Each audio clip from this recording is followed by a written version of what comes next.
quick steps, nothing extra. Let's start. In the first step, open Settings. Now go to Accessibility. Now choose Touch. Later, turn on Assistive Touch. In the next step, attach iPad to computer with a USB cable.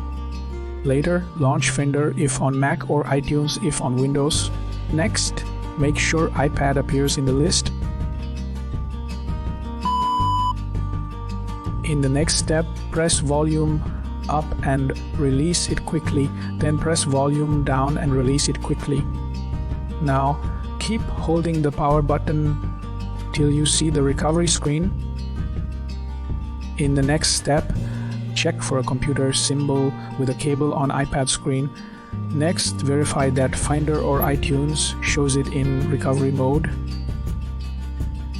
In the next step, follow the prompts on Finder or iTunes. Later, continue with the required action. You are good to go.